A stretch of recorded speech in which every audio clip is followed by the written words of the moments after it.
गोकुळ दूध संघाची प्रतिमा जपण्यासाठी आणि सहकारची परंपरा अबाधित राखण्यासाठी सामाजिक कार्यकर्ते व दूध उत्पादक डॉक्टर युवराज येडुरे यांनी 8 जुलै रोजी गोकुळ शिरगाव येथे एकदिवसीय आत्मक्लेश आंदोलन करण्याची घोषणा केली.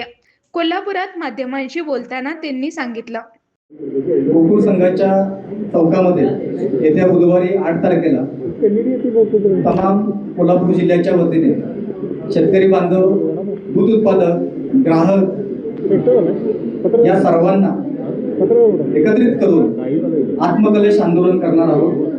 त्याचं कारण गेली 2 वर्ष जी गोकुळची बदनामी सुरू आहे, गोकुळ संदर्भात अनेक तर्कवितर्क चालू आहेत, याचा उद्रेक, याचा राग शेतकऱ्यांनी व्यक्त कधी करायचा आणि या संदर्भात आम्ही येत्या बुधवारी आत्मकलेश आंदोलन एक दिवसीय करणार आहोत.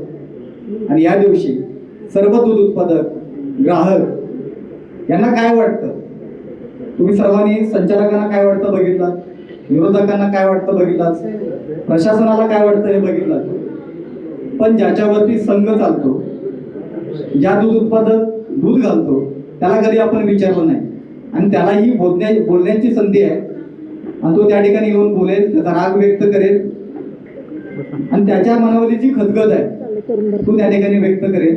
माझी सर्वांना विनंती आहे, तुमच्या माध्यमातून तुम्हीही या आणि कोल्हापूर जिल्ह्यातील सर्व दूध उत्पादक त्या ठिकाणी येणार आहेत अशी त्यांना सर्वांना मी विनंती करतो. दरम्यान यावेळी बोलताना डॉक्टर येडुरे यांनी आपण कोणत्याही राजकीय गटाशी किंवा सत्तेशी संबंधित नसून एक सामान्य दूध उत्पादक शेतकऱ्याचा मुलगा आहोत.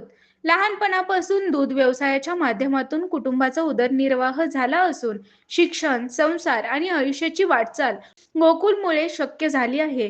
गोकुळ ही केवळ दूध संस्था नसून लाखो दूध उत्पादक शेतकऱ्यांच्या कष्टाचे प्रतीक असल्याचे त्यांनी सांगितलं.